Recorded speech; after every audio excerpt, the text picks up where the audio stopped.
सभी साथियों को राम राम। स्वागत है आप सभी का GK GS by Harish Bhardwaj official YouTube channel के अंदर। एक और जो है नोटिफिकेशन आया है रिक्रूटमेंट का, और इसके अंदर जो पोस्ट आई है वो कौन कौन सी पोस्ट आई है, दो प्रकार की जो है पोस्ट इसके अंतर्गत हम जो है डिस्कस करने वाले हैं। कौन कौन सी पोस्ट है, एक तो डेटा एंट्री ऑपरेटर की पोस्ट है, ठीक है, एक डेटा एंट्री ऑपरेटर की पोस्ट है और एक एमटीएस की पोस्ट है, ठीक है। इन दो पोस्टों के बारे में मैं आपको बताने वाला हूं।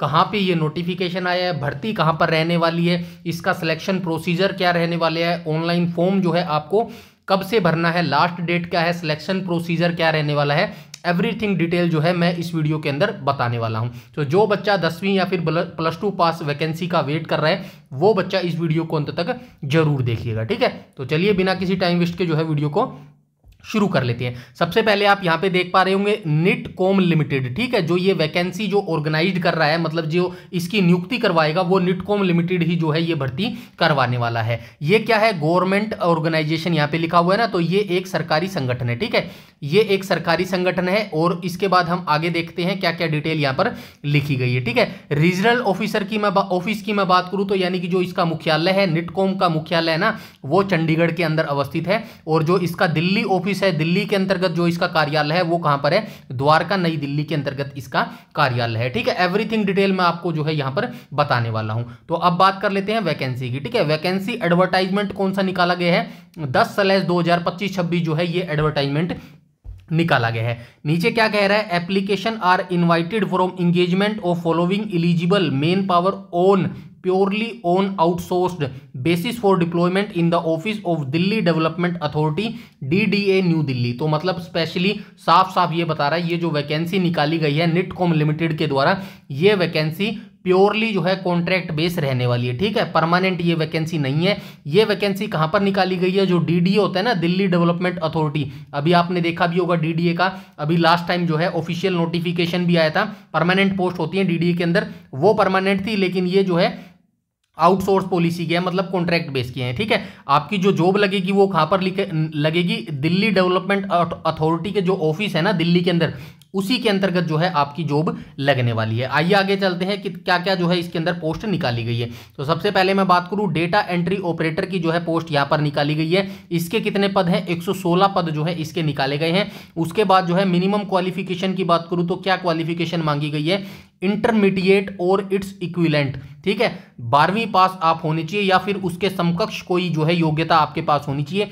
मिनिमम टाइपिंग स्पीड भी आपके पास होनी चाहिए। रिक्वायर्ड क्या मांगी गई है, इंग्लिश में जो है 35 वर्ड पर मिनट आपकी स्पीड होनी चाहिए, और हिंदी में जो है 30 वर्ड पर मिनट जो है आपकी स्पीड होनी चाहिए। एज की बात करूं तो 21 से 45 साल के बीच में जो है आपकी एज होनी चाहिए। वहीं मैं एमटीएस की बात करूं तो एमटीएस की जो वैकेंसी है वो 27 नंबर ऑफ वैकेंसी निकाली गई है। 10वीं पास कोई भी कैंडिडेट जो है इस फॉर्म को भर सकता है। और एज की बात करूं तो 18 से 45 साल अगर आपकी एज है तो आप डेफिनेटली जो है इसका जो फॉर्म है वो भर सकते हैं, ठीक है। अब हम आगे चलते हैं और यहां पर जो है देख लेते हैं क्या कुछ जो है स्कोप के बारे में बताया गया है। स्कोप का मतलब क्या है, तो यहाँ पे ये बताने की कोशिश कर रहा है स्कोप ऑफ वर्क के बारे में कि जो आपका काम है, मतलब ये जो डेटा एंट्री ऑपरेटर है इसके अंतर्गत आपको क्या काम करना पड़ेगा, या फिर एमटीएस के अंतर्गत जो है आपको क्या काम करना पड़ेगा। पहले पॉइंट में बोला गया the nature of duties of data entry operator is given below, ठीक है। डेटा एंट्री ऑपरेटर के लिए नीचे जो है बताई गई है क्या आपको काम करना पड़ेगा।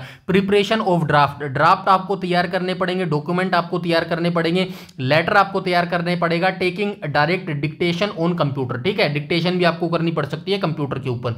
Working on the data entry software like MS office आपको आना चाहिए, any other software provided by the department, या फिर कोई और सॉफ्टवेयर जो DDA के द्वारा प्रोवाइड करवाया जाएगा उस पर भी जो है आपको काम करना आना चाहिए। फोटोकॉपिंग आपको करनी आनी चाहिए। प्रिंटिंग ऑफ डॉक्यूमेंट क्या है यार, सिंपल सी चीज है। फॉर एग्जांपल ये PDF जो आप स्क्रीन पे देख रहे हो ये खुली हुई है, अब इसका आपको कोई कह दे भाई इसका प्रिंट निकाल के दिखा, तो आप क्या करेंगे, कीबोर्ड पर Ctrl+P टाइप करेंगे ना, तो वो एक पॉपअप जो है ओपन हो जाएगा, वहां पर कह देगा भाई प्रिंट करने के लिए जो है नॉर्मल सी चीजें होती हैं, कोई ज्यादा मुश्किल वाला काम नहीं है, ठीक है। इसके बाद हम चलते हैं आगे। आगे क्या बोल रहा है, कंप्यूटर फाइल हैंडलिंग, मतलब कंप्यूटर की जो फाइल है वो हैंडल करना आपको आना चाहिए। असिस्टेंट रूटिंग और office work like diary, dispatch etcetera including on computer. Physical maintenance of record of the section, physically जो है आपको मेंटेनेंस रिकॉर्ड करना आना चाहिए। Movement of file one room to other as per instruction in the office, मतलब एक office से दूसरे ऑफिस की जो फाइल है वो आपको जो है मूवमेंट उनका जो है मूव करना आना चाहिए। Provided support any data related queries, तो इस तरीके का जो है काम आपका डेटा एंट्री ऑपरेटर के अंतर्गत रहने वाला है। ठीक है, क्वालिफिकेशन वैसे मैं ऊपर बता चुका हूं, फिर भी एक बार यहां पर देख लेते हैं। ये डेटा एंट्री ऑपरेटर के लिए क्वालिफिकेशन बताई गई है, 10+2 क्लास पास आप होने चाहिए डेटा एंट्री ऑपरेटर के लिए। ठीक है, टाइपिंग स्पीड आपको आनी चाहिए, दो में से कोई एक आनी चाहिए, या तो आपको इंग्लिश की टाइपिंग आनी चाहिए या फिर हिंदी की टाइपिंग आनी चाहिए। 30 वर्ड पर मिनट हिंदी में टाइपिंग स्पीड आपकी होनी चाहिए और इंग्लिश में जो है 35 वर्ड पर मिनट जो है आपकी स्पीड होनी चाहिए। A scanned copy of certificate of typing speed in English या फिर Hindi from a registered recognised institute, तो भाई एक सर्टिफिकेट भी मांगा गया है यहाँ पे टाइपिंग स्पीड का, जो आपने टाइपिंग स्पीड की हो किसी रिकॉग्नाइज्ड इंस्टीट्यूट से, तो उसका जो है सर्टिफिकेट जो आपको मिला है ना उसकी कॉपी यहां पर लगानी पड़ेगी। अजीब बात है भाई, इसका भी सर्टिफिकेट होता है क्या? मैंने तो पहली बार सुना है कि जो टाइपिंग स्पीड करते हैं उसका सर्टिफिकेट भी मांग रहे हैं, पहली बार किसी वैकेंसी में मैं ये चीज देख रहा हूं। हालांकि ये वैकेंसी क्या है, कॉन्ट्रैक्ट बेस ये वैकेंसी है। ठीक है, कॉन्ट्रैक्ट बेस वैकेंसी है और इसकी जो है फीस भी रखी गई है, नीचे फीस भी देखेंगे। बताइए, ये हाल तो आजकल जो है कॉन्ट्रैक्ट बेस वैकेंसी का हो रखा है। प्योरली जो परमानेंट वाली जो वैकेंसी होती है ना, सेम वो प्रोसेस यहां पर ये बता रहे हैं। खैर, हालांकि जो टाइम है ना आने वाला वो और भी जो है खराब होने वाला है, इसीलिए जो वैकेंसी परमानेंट आती है ना करंट टाइम में, उन पे पूरा फोकस कर दो भाई, अगर आपका जो एम है वो सरकारी नौकरी के लिए। ठीक है, आगे हम चलते हैं। Proficiency in computer application such as MS Office, MS Office की आपको जानकारी होनी चाहिए। Outlook, Word, Excel, PowerPoint, internet etcetera आपको जो है चलाना आना चाहिए। Good communication skill in English and Hindi, Hindi और इंग्लिश की जो है अच्छी आपको जानकारी होनी चाहिए। और एज की बात करूँ तो 21 से 45 साल जो है आपकी एज होनी चाहिए। ठीक है, इसके बाद हम चलते हैं आगे यहाँ पे एमटीएस के बारे में बताया गया है। सेम एमटीएस के बारे में जो है चीजें यहाँ पर बताई गई है, जैसे हमने डेटा एंट्री ऑपरेटर्स के बारे में चूज किया। ठीक है, ये सारी ड्यूटीज है एमटीएस के बारे में, जो है ये काम आपको करना पड़ेगा। उसके बाद क्वालिफिकेशन की बात करूँ तो 10वीं पास कोई भी बच्चा जो है इस फॉर्म को भर सकता है। और एज की बात करूँ तो 18 से 45 साल जो है आपकी एज होनी चाहिए। ठीक है, इसके बाद हम चलते हैं आगे यहाँ पे जनरल कंडीशन दी गई है। तो जनरल कंडीशंस में क्या लिखा गया है, remuneration applicable minimum wages of notified by government of NCT Delhi, no other allowance is payable, statutory deduction like PF, EPF, ESI etcetera if any will be made as per prevailing rules. The monthly remuneration, the engaged manpower shall be liable for deduction after PF and ESIC contribution as per prevailing rate. तो इसका मतलब ये क्या कहने की बात कर रहा है, वेतन का यानी कि रेम्यूनरेशन वेतन ही होता है, इसके बारे में बता रहा है। वेतन जो होगा आपका दिल्ली सरकार के द्वारा जो है तय किया जाएगा, मतलब न्यूनतम जो भी वेतन दिया जाएगा वो दिल्ली सरकार जो भी देता है वो आपको जो है इसके अंदर मिलने वाला है। इसके अलावा कोई भी अतिरिक्त भत्ता आपको नहीं दिया जाएगा। ठीक है, जो अदर अलाउंस होते हैं ना परमानेंट भर्तियों में, जो अदर अलाउंस मिलते हैं, डीएटीए, एचआरए जो भी मिलता है वो इसके अंतर्गत जो है यहाँ पर नहीं मिलने वाला। ठीक है, उसके बाद हम चलते हैं एज रिलैक्सेशन आपको मिलने वाला है। यहाँ पे एससी, एसटी, ओबीसी, एनसीएल को जो है यहाँ पर देख लो एज मिलने वाला है 5 साल फॉर एससी एसटी को, और एप्लीकेबल 3 ईयर जो है ओबीसी को मिलने वाला है। 50 year above will be eligible section for any post. ठीक है, एज रिलैक्सेशन आपको मिलने वाला है जो रिजर्व कैटेगरी से जो है बच्चे बिलोंग करते हैं। इसके बाद 4th पॉइंट में क्या लिखा गया, cut off date for circulation minimum age and post qualification experience in 6/11/2025। जो भी आपकी आयु की गणना की जाएगी या फिर जो भी आपका कैलकुलेशन किया जाएगा ना, लास्ट डेट है 6 नवंबर 2025, इसी को मद्देनजर रखते हुए जो है आपका जो है कैलकुलेशन किया जाएगा। ठीक है, चाहे एज का लगा लो कैलकुलेशन करना है या फिर पोस्ट का लगा लो कैलकुलेशन करना है, क्वालिफिकेशन का जो है करना है, या फिर एक्सपीरियंस जो भी आप लगाएंगे, उन सभी की जो लास्ट डेट है वो 6/11/2025 से जो है कैलकुलेशन किया जाएगा। ठीक है, नेक्स्ट में क्या गया है, Indian national are eligible to apply, India Bharat के नागरिक जो है इसके अंतर्गत अप्लाई कर सकते हैं। और क्या बोला गया, candidate should retain copy of their registration form, fees receipt future, छोड़िए इसको कोई जरूरी नहीं है, in case dispute Delhi judicial. चलिए आगे चलते हैं और देख लेते हैं जो मेन चीज है वो मैं आपको यहाँ पर सारी बताने वाला हूं। ठीक है, सिलेक्शन मेथोडोलॉजी की बात कर लेते हैं भाई, सिलेक्शन जो है क्या अपनाया जाएगा। ठीक है, तो सिलेक्शन इसके अंतर्गत देख लेते हैं भाई कैसे जो है आपका सिलेक्शन इस भर्ती के अंतर्गत होने वाला है। ठीक है, शॉर्ट लिस्टिंग यहाँ पे डेटा एंट्री ऑपरेटर के लिए देख लेते हैं। Shortlisting of eligible candidate shall be made as per prescribed norms recruitment of the through empanelled agency only eligible candidate who are prima facie found eligible based on the information submitted their application form called from appearing in the skill test and interview. तो यहाँ पे बताया गया है भाई जो आपकी जो चयन प्रक्रिया होगी ना, उम्मीदवारों की जो प्रारंभिक छटनी होगी योग्यता और आवेदन फॉर्म में दी गई जानकारी के आधार पर की जाएगी। फॉर एग्जाम्पल जैसे आप फॉर्म भर देंगे, ठीक है, आपने ऑनलाइन फॉर्म भर दिया, उसके बाद जो है शॉर्ट लिस्टिंग की जाएगी।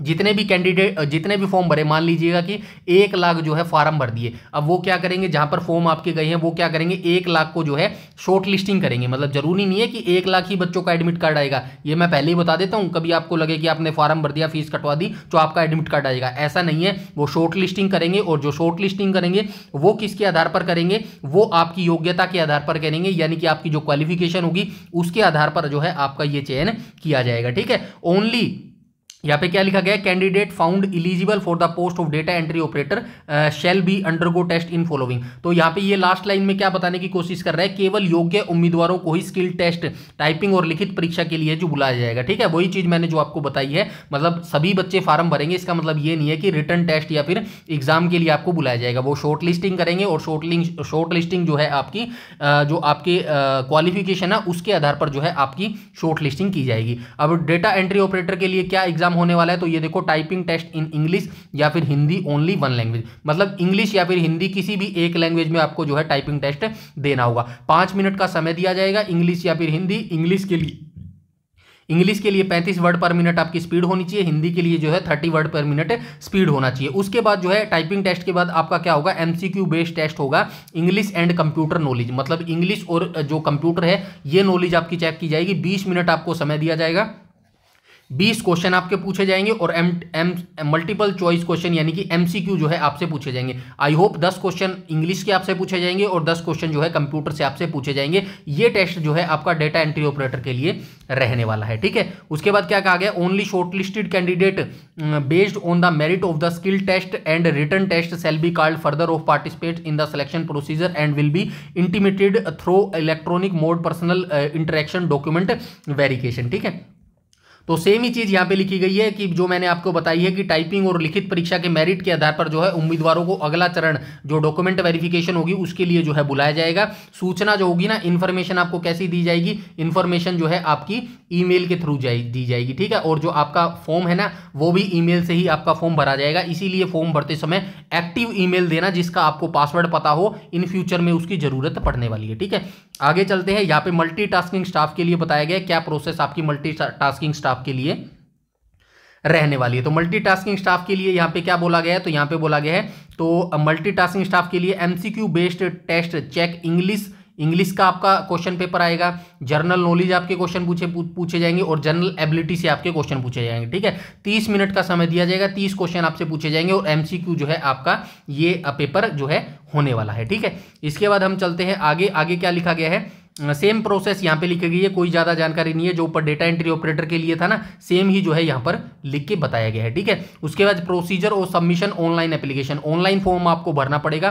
Candidate has apply online through online registration system in the link provide, ये इनका ऑनलाइन लिंक है, इसी लिंक पर जाकर जो है आपको अपना ऑनलाइन फॉर्म भरना होगा। ठीक है, और कोई मेथड नहीं लगाना है, कभी आप सोचो ऑफलाइन फॉर्म भरना है, ऑनलाइन जो है इसका फॉर्म भरना होगा। ठीक है, उसके बाद हम आगे देख लेते हैं ईमेल आईडी। ईमेल आईडी से जो है आपका ये फॉर्म भरा जाएगा। While applying online candidate should ensure have email ID, तो ये ईमेल आईडी आपके पास होना चाहिए और वैलिड ईमेल आईडी होना चाहिए। ऐसा नहीं है कि आपने ईमेल दे दी लेकिन उसका पासवर्ड नहीं पता, बाद में जो है आप एक्सेस नहीं कर पाते। तो वैलिड ईमेल आईडी देना जिसका आपको पासवर्ड पता हो, जिसकी जो है ईमेल आप चेक कर पाए फ्यूचर में। ठीक है, उसके बाद हम चलते हैं candidate are advise to upload the documents in support their काम रिगार्डिंग एजुकेशन क्वालिफिकेशन कास्ट। ये बताया गया भाई, अगर जो भी फॉर्म आप भरेंगे उसके रिगार्डिंग जो भी आपके डॉक्यूमेंट होंगे ना वो आपको अपलोड करने होंगे। ठीक है, इसके बाद आगे क्या बोला गया है, ये रजिस्ट्रेशन फीस आपको कितनी लगेगी, तो यहाँ पे देख लो भाई 885 रुपये including of GST for journal and OBC.